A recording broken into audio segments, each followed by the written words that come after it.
All right, so these are the fronts and the backs on the cornhole boards. I drill 3 pocket holes in them, and then you'll actually see me.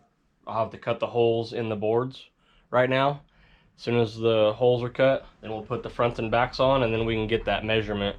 They kind of vary a little bit because I run those through the planer, and with running them through the planer, that distance will be different.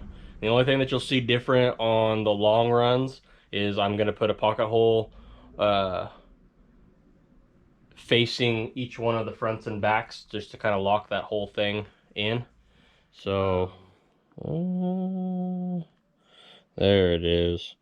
All right, so I bought a 6-inch hole saw off of Amazon. I think it was fairly cheap. It's not that one that's right there, but it came with this. Kind of gives you all of everything that you need to know.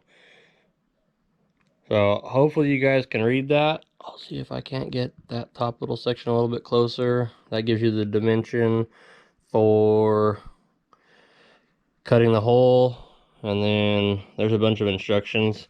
It's pretty straightforward. So it's 9 inches down from the top and then dead in the middle, so 1 foot in. That's where you drill your hole. And then the height of the back of the board is supposed to be 13.5 inches. I'm sure that mine give or take that a little bit. This is one of the legs that I've actually cut out or drawn the little piece on that I got to cut off, and then I'll drill the hole.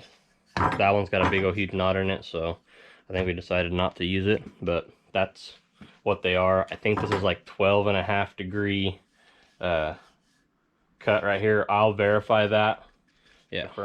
So there's the stencils that I use. They're just a vinyl sticker, and then I have the design cut out and everything else. Those are fairly inexpensive. I'm sure, I don't know where you guys are all at, but just go to your local graphic shop. They've got to have a vinyl cutter, and they can do these. I think I pay $10 or $15 a piece for them, something like that. The other set I'm going to do is an American flag set, and it's basically all freehand other than the stars. We'll get started.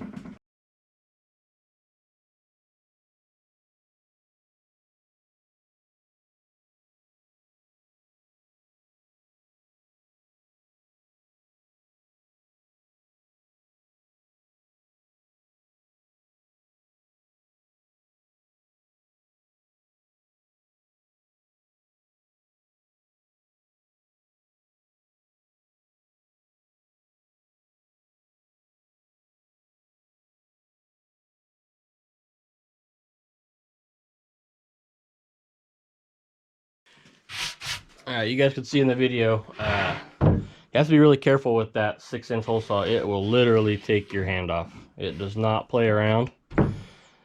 That's why I don't go full bore with it. You gotta kind of take it slow. And then it leaves a little bit of a rough edge, top and bottom. The bottom's not such a big deal, but the top, we'll just take a piece of sandpaper and I'll smooth it all out. I have to sand this one down a little bit. There's some overspray from the paint where they painted on the side, so I'm gonna have to sand down the side and sand down the top a little bit. The veneers on these are really, really thin, so don't get crazy with the sander. I would hit it with like 220 just real quick, just kind of open the grain up, and that way it'll take the paint or the stain. And yeah, don't get too crazy. I'm not going to sand right now. I'm going to put the fronts and backs and the sides on, and then once I have it as a complete unit, I'll sand. That way I can sand any of the imperfections or anything like that that the planer may have left. My planer tends to stick sometimes and leaves little black marks. So not a huge big deal, but I'm a perfectionist, so I always make sure I do all that.